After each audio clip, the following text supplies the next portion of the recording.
The next project we're going to do is a faceted stone ring. This one is a little bit more advanced project, not because it's so hard, but because the measurements need to be very precise, and because there's shaping the prongs to fit the stone is sometimes requires several adjustments. I've already cut my wires for this project. The primary wires are half hard 22 gauge or 21 gauge if you're using a larger stone, square gold filled wire. And the wrap wires again are the 21 gauge half round, half hard gold filled wires. So as I say, I've cut my wires using progressive cutting techniques, and that's a given. That's on every project. And we cut 6 wires, so you need 4 inches long. So your total length is about 24 inches. And again, I'm lining these up just and checking the alignment and checking to be sure they're properly aligned by again moving them through the light and looking at the movement of light across the flat bundle of wires. And these are good. One more time, if they weren't, you would see a difference in wires. You would need to reverse that wire or reposition it so it would line up. So there we have. Okay. The spacing of the wires, again, as in the cabochon ring before, I use a formula, and it's the same formula. Now these are, what I'm referring to is the spacing of the wrap wires, and it's the same formula. We measure the stone, and in this case it's just over 3/8 of an inch. And to that, I add 1/2 inch. So the spacing on this is going to be about 7/8 of an inch. And the stone we're using is a pink ice, a pink CZ, 3/8 of an inch, which is about 10 millimeters by 12 millimeters. It's good for stones a little larger than this. Stones that are smaller, you would need to use a snap tight mounting or some other means of holding it in place. So this would be about the minimum size stone you'd really want to work with for this particular style of ring. Now then, I'll take my bundle, and as I said, I've cut these about 4 inches long, which is more than adequate. And I'll make a center mark, just a little mark. Then, as I say, our spacing is going to be 7/8 of an inch, or, and if we divide that by 2, it's 7/16 of an inch, just less than a half on either side. So I'll mark it there. Then I'll measure from that over 7/8 of an inch. For this project, our wrap wires need to be a little longer, roughly 4.5 inches to start with, and we'll have some to cut off, but we're not quite sure how long they'll be. Cut 2 pieces.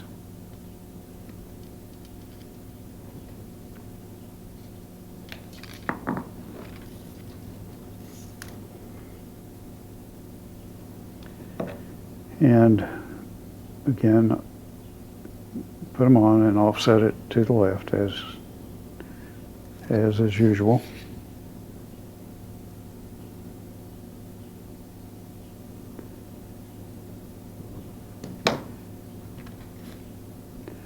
Now we start our wrap wires at the outer marks that we measured. Put the first one on by hand. And wrap 4 wraps.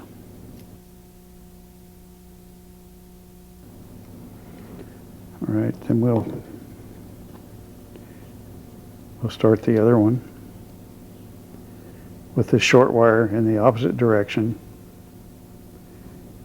And again, we put the first one on with your fingers.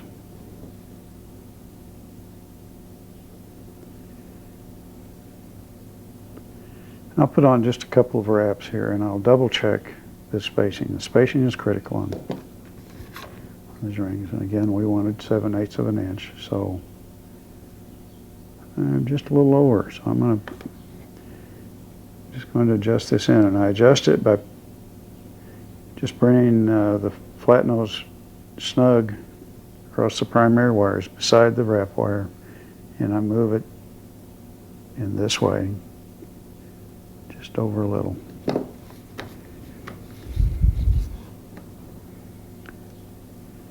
No, actually that's very close. So I'll go ahead and complete my 4 wraps. Okay, do not cut any wires at this point. Do not cut the wires. Do not cut wires. This is the inside of the ring. There's 7/8 of an inch, and here's what we have.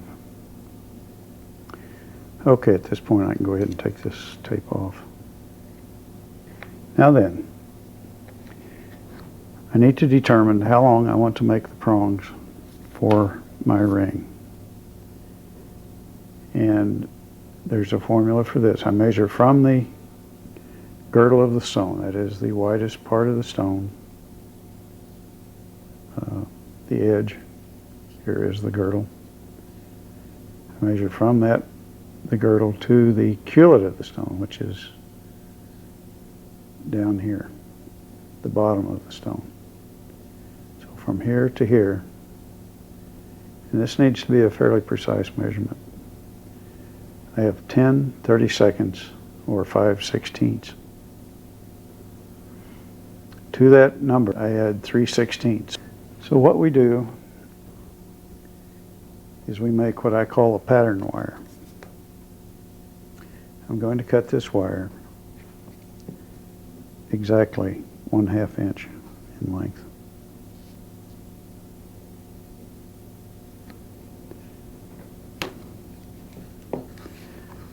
That's it. It's exactly 1/2 inch, and I get all other wire out of the way. You don't want any short lengths of wire laying on your workbench anywhere near where there's any possibility of being mixed up. All right, with our pattern wire, our 1/2 inch pattern wire, we're going to use that as a model to make our prongs.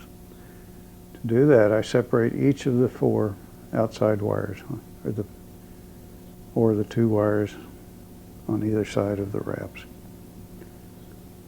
Just like that. And again, I'm using a very thin bladed pocket knife with a thin spine, and just spinning them out, something like that.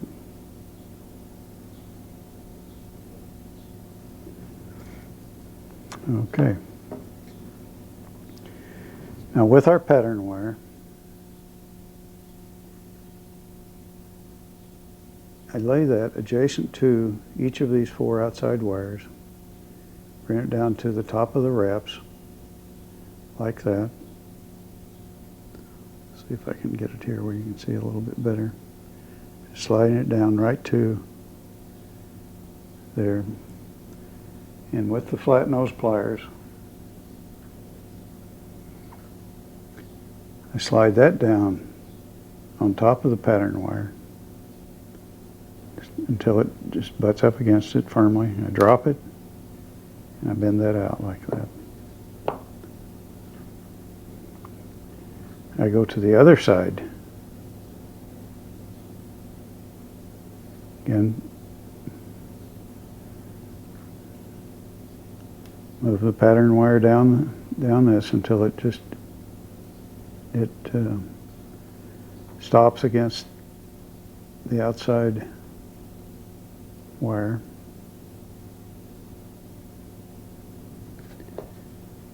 Again, with the flat nose, I bring it down to the top of that pattern wire, drop it, and bend.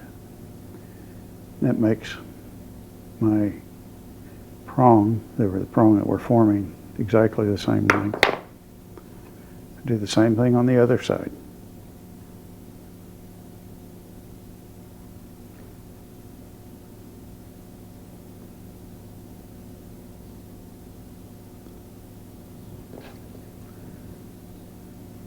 Flat nose right down to the top of that bend.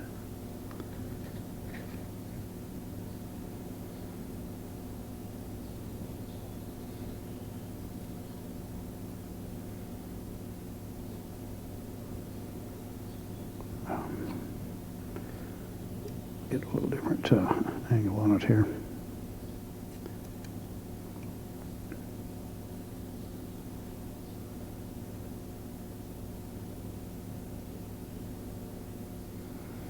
Double check this every time because this prong length is critical. Okay, there we are. We've got a start on all of these.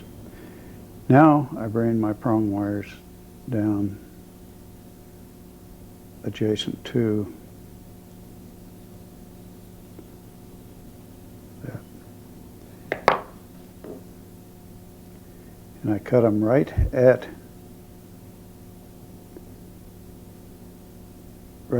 this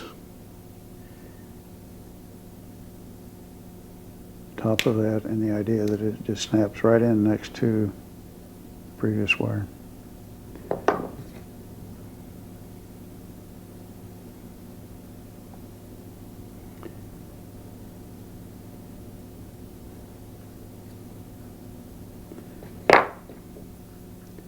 Again, I cut it right at the top, and notice that I'm using the flat side of the flat nose pliers to do this.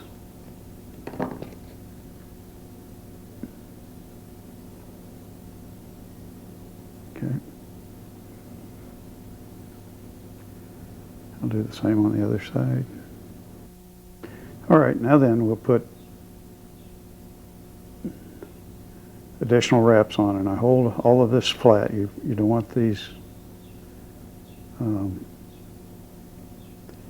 prongs to get out of a line.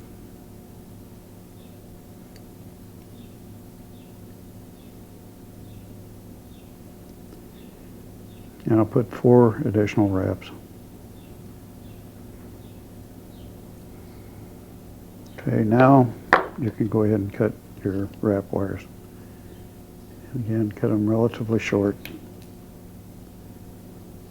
because they're stronger that way.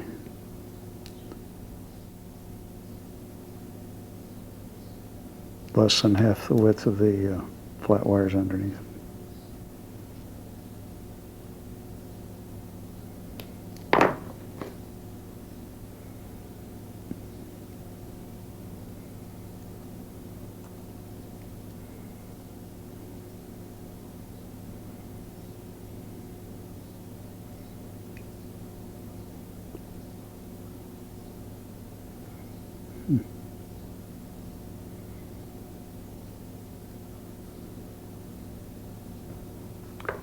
Okay, this is what we have. This will be the outside of the ring, the inside, and the prongs.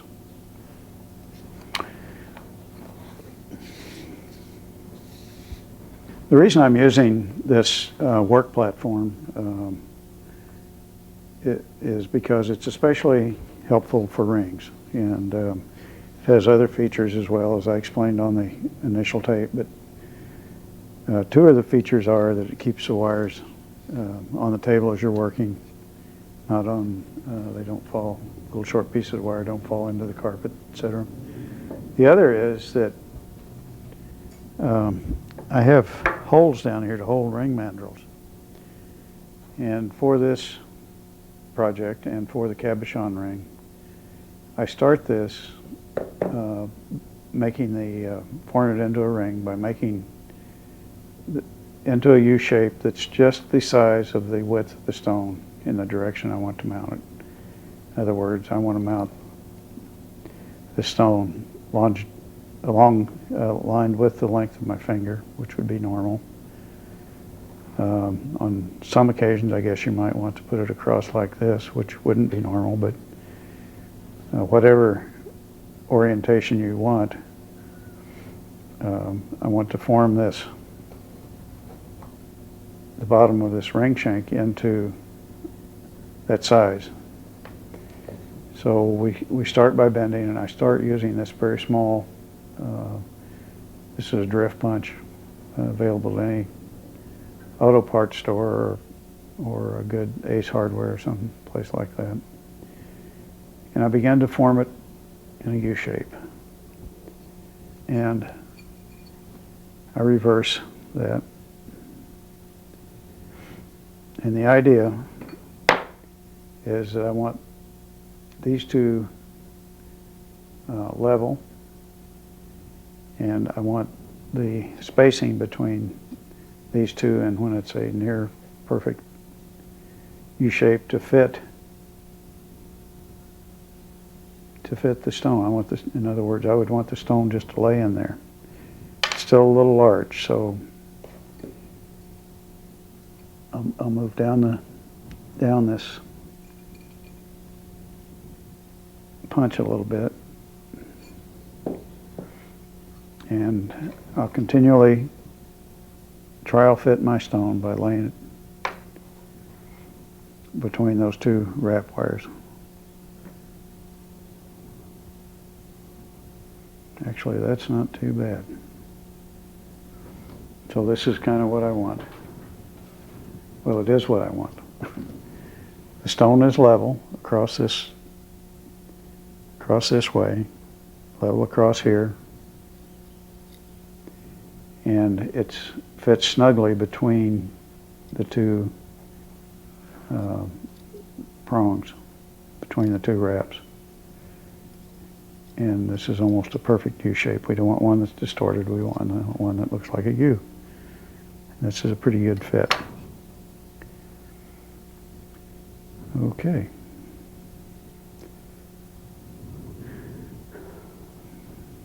So that's where I am. Now then, I'm going to make it into a ring by take the two bottom outside wires and I bring them up like this. And observe that this is done differently than it is on the cabochon ring. Okay? Like that. And now I'm going to go ahead and size the ring. I've brought these two wires up. They form the top part of the ring shank. And now I'm interested in making the ring fit. So let's assume that we're going to make this into say a size 6 ring, or 6.5. So I move it up like that. I reverse it, and it begins to widen up. And what's happening is that as I slide this up the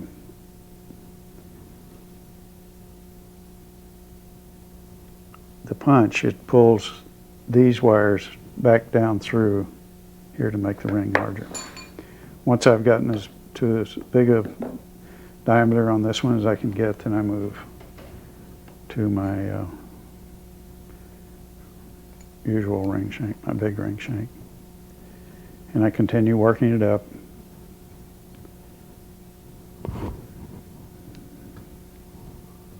I hold the wires together like that, and I have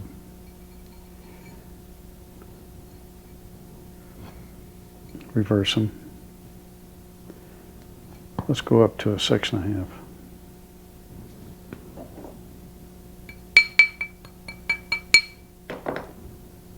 Just found this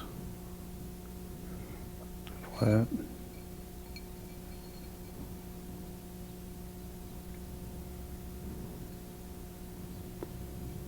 Okay.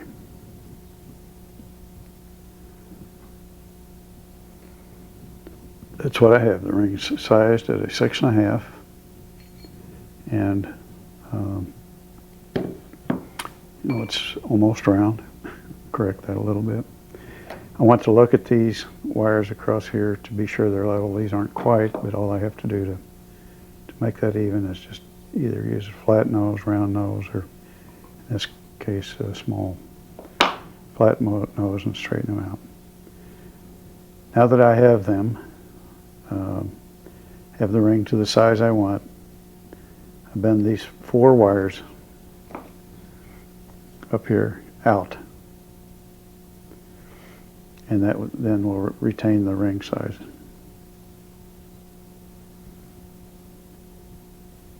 Okay. Let me straighten the shank a little.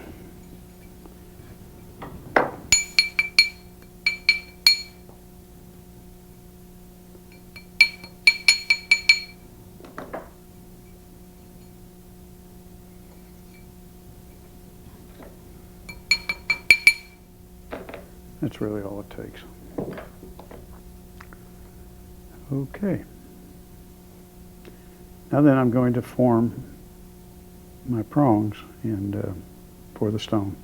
The prongs are formed in a 3-step process. And I have a special pair of flat nose pliers. You'll notice that these are very thin versus pliers like this, which are quite a bit wider. And I also use my chain nose pliers. And if you can look very closely, I'll try to mark this so you can see. As you can see as I move it in the light, there are file marks there, and those are reference lines for me to make prongs.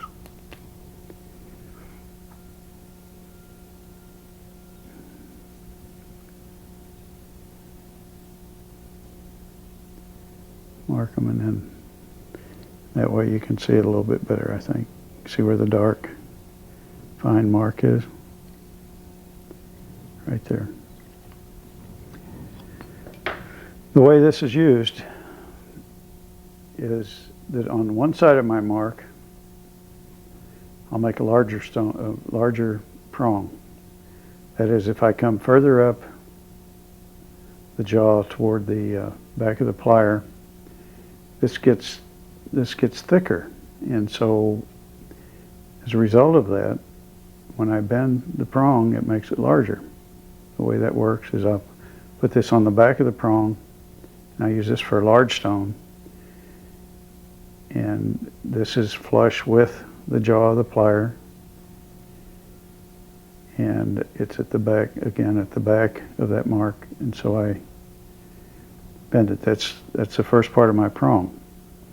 If I make it on the other side of the line, it makes a smaller prong. And I'll make one on the other side of the line, and again this is flush on the other side of the line. And now I think you can see the difference in the length of the prong. This short one we'd use for small stones, the larger one we'd use for larger stones.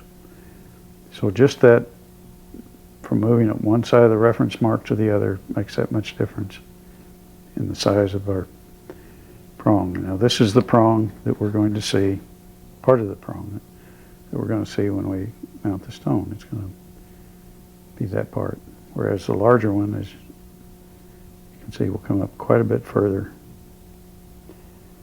and wouldn't be suitable for this stone. Okay. To make this prong, as I said, it requires 3 bends.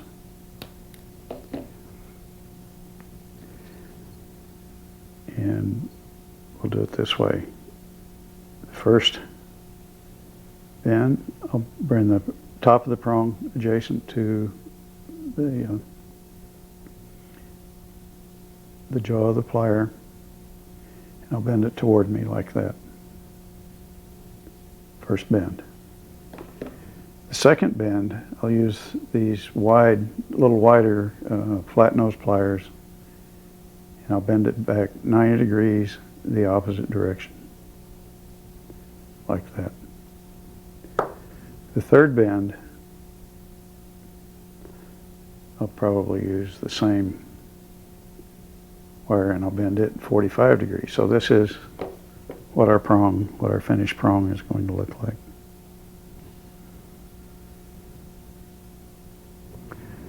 And when we put it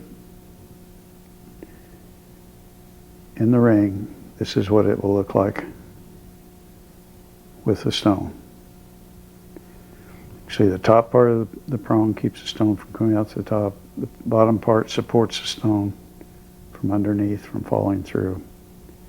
And then we're going to put wires around this stone to keep it from sliding in or out. Okay. So we start with the prongs, and by using the same reference line we get very consistent results. If you might want to spread these out a little, you don't want interference as you're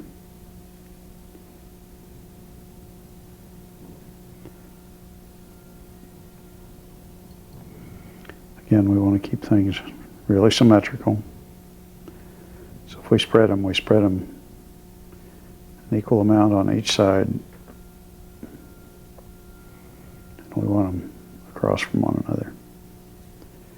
Okay. So, since we're using a small stone, I come to the reference line on my pliers.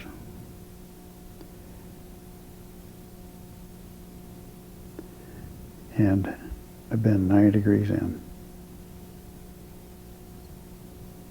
Isn't quite 90 degrees. Like that. And I do that with all four.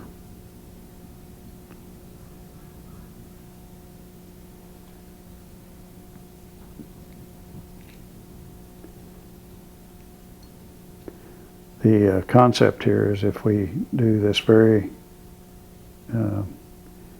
carefully and use the same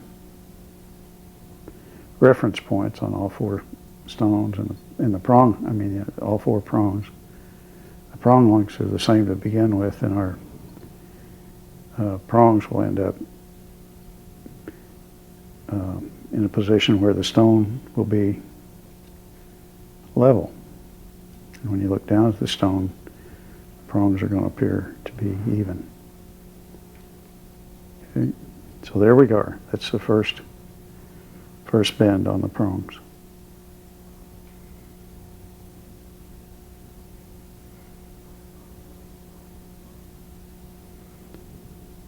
That's from the top. All right, now then we're going to make the next bend. As I said, I'm using these are small or narrow flat nose. They're ideal for this. Bend it 90 degrees back.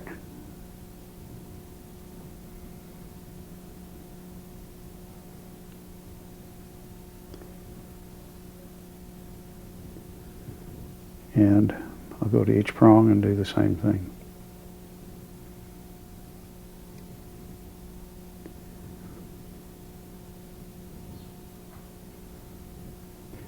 At every step of this process, we cross-check and make sure that we're pretty well lined up with relative to the prongs to one another. Okay. All right. That's the second bend all the way around. This one's just a little.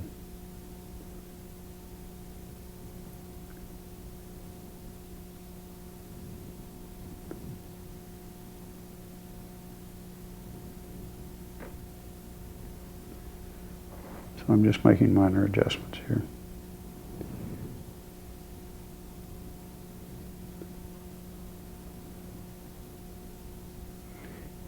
And I'm working right on the end of the pliers, no matter which one I'm using. I use the same reference for all of them. In other words, I'm using the plier jaw width here to make all of these bends. Okay, so that's what we have now. Now then, we're going to come under this, and we're going to bend these all in, like that.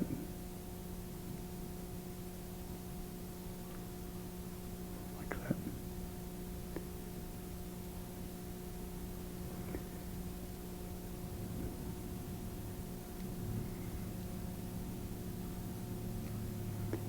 Okay, that's what we have.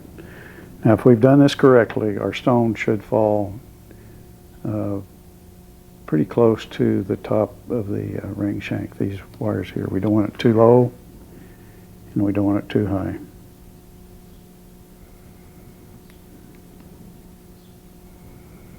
If it's too low, it digs into the finger. If it's too high, it looks odd.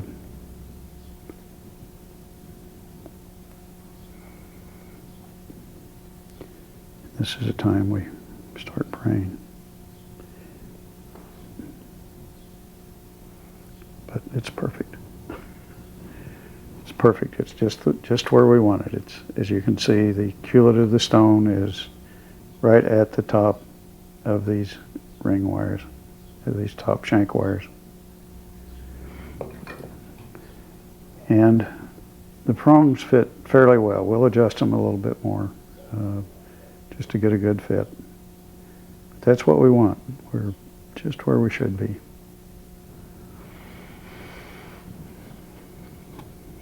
Okay.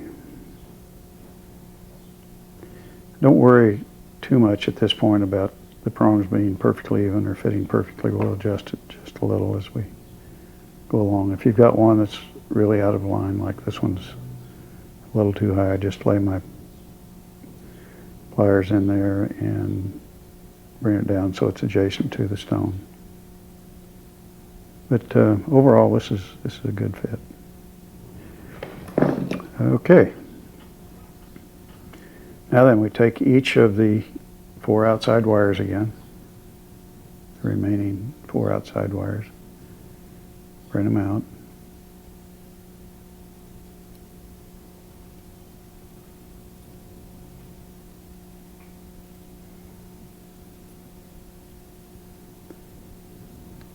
Like this. And we're going to begin to lock the stone in. We're going to bring these each of these wires up through that groove, that shoulder right there, and down to the ring, top of the ring shank, and lock them in. Right through there and down here. To do that, kind of estimate where the wire's going to fall and just offset a little bit. And bring it right down like that. And I'll do this with all 4 wires.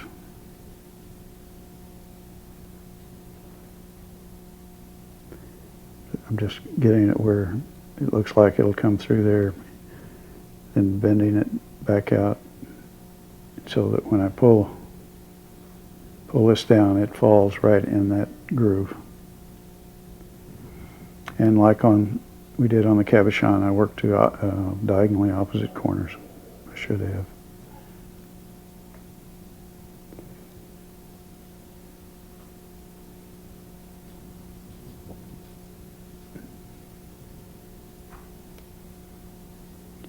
And we cross them like we did with the cabochon ring.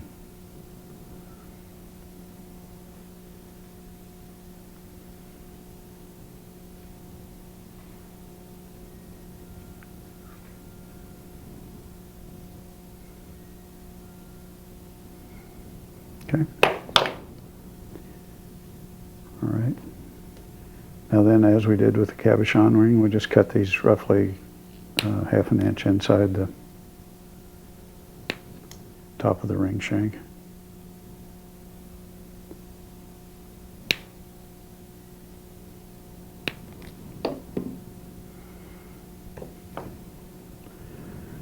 We want these wires to behave, so if they're not aligned face on, by that I mean as you look at them, you want to see nothing but a square face. Straighten them out and take each wire at the end, and again, just going to thrust this through, just thrust it through the ring. I'm just pushing it straight back like that. Check the alignment of the stone. I go to the diagonal wire.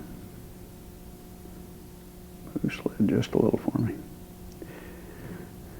And I'm going to grab this one and do the same here. Just thrust it straight back through the center of the ring. Recheck the alignment. Again, just push it through, just thrust it through. And the last wire.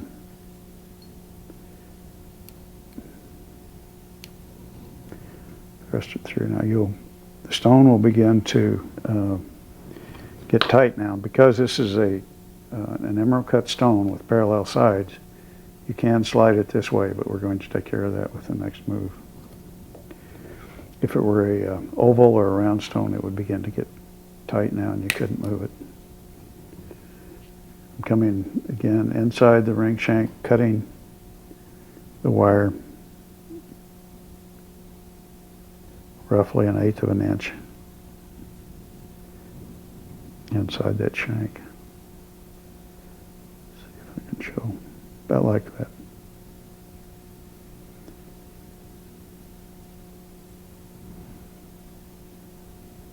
About like that.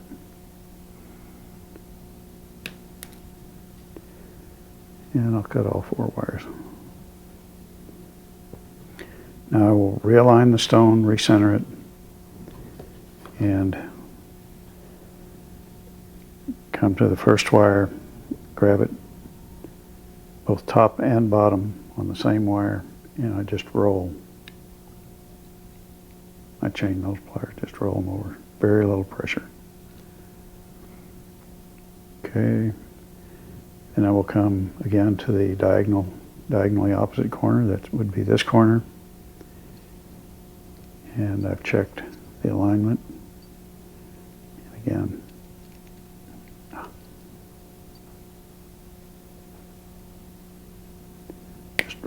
just roll.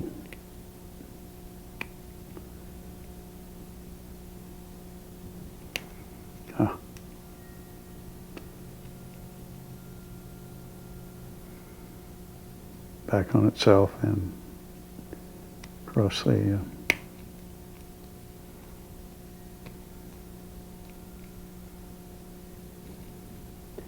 okay, the stone is very tight now. I can physically move it, but it's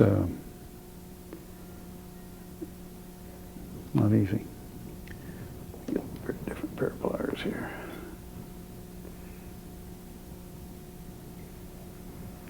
Maybe these will work a little better. Again, I'm laying my pliers on top and coming to the bottom of the same and just rolling it. Just like that. Almost no pressure. And then I have the last wire. Now then, with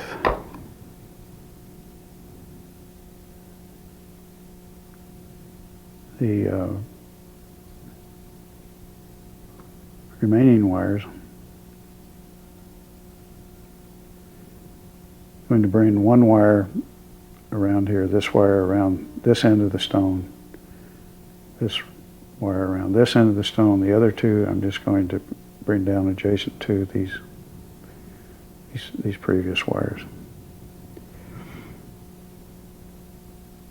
So I'm just going to lay this over like that, like I did before. Thrust it through. Go to the other side.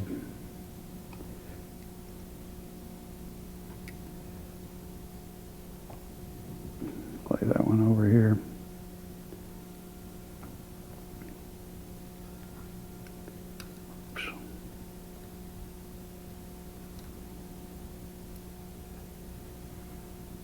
thrust it through.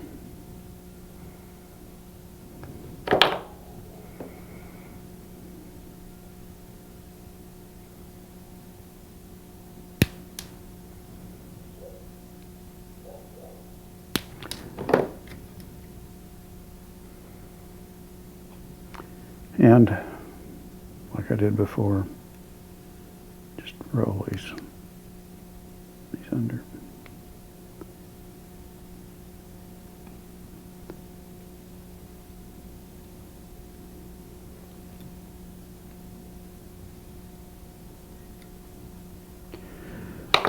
These two wires I'm going to bring around the end of the stone and down through this area, and I'm going to twist those just for a couple of reasons. One, it makes them a little stronger. Second, it adds a bit of a decorative touch. With the hard wire, it's your choice. You don't have to. You can if you want to. And we're twisting a very small, very short piece. Oh well, that should be enough. Now these two wires will keep the stone from sliding in the mounting, forward or back. So again, I'll bring these right in above the two previous wires, around the stone like this, and I might try to influence the way it fits here a little.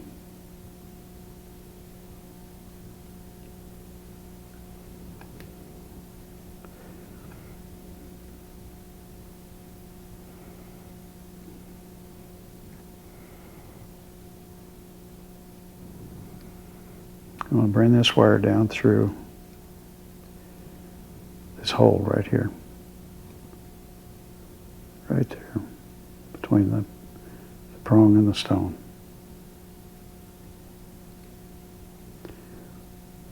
And I've got it there. It's kind of hard to see.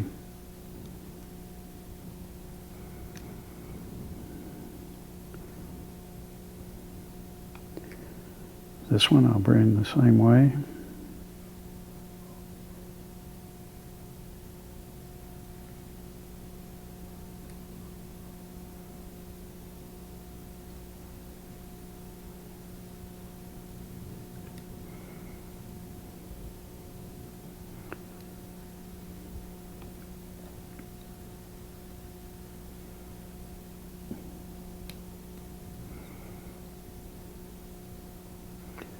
Longer, so I think it'll be a little more visible. So I'm just rolling it in around the prong.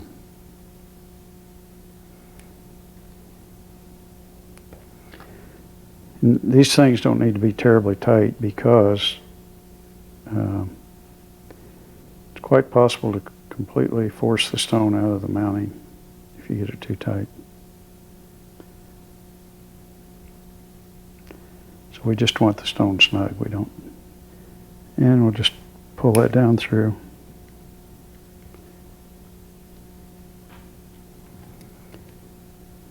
Make it snug.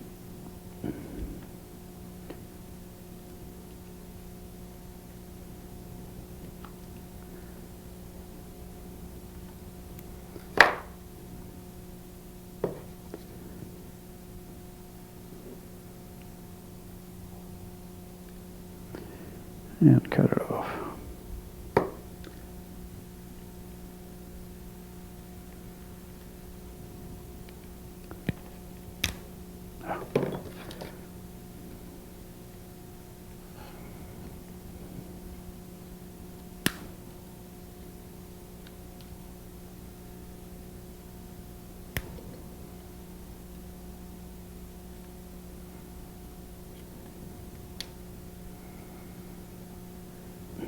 Stone's very tight.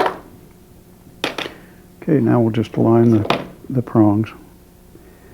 Just tweak them straight, since this is an emerald cut.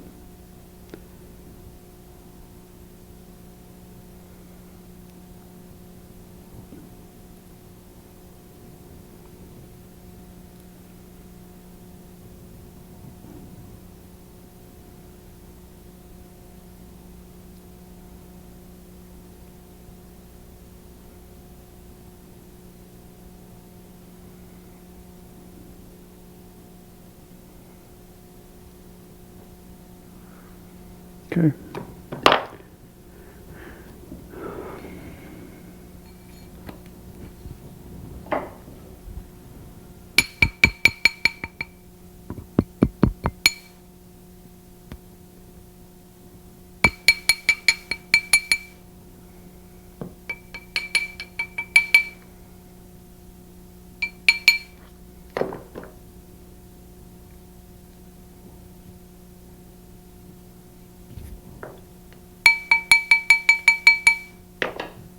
And deburr and polish, and that's facet stone ring.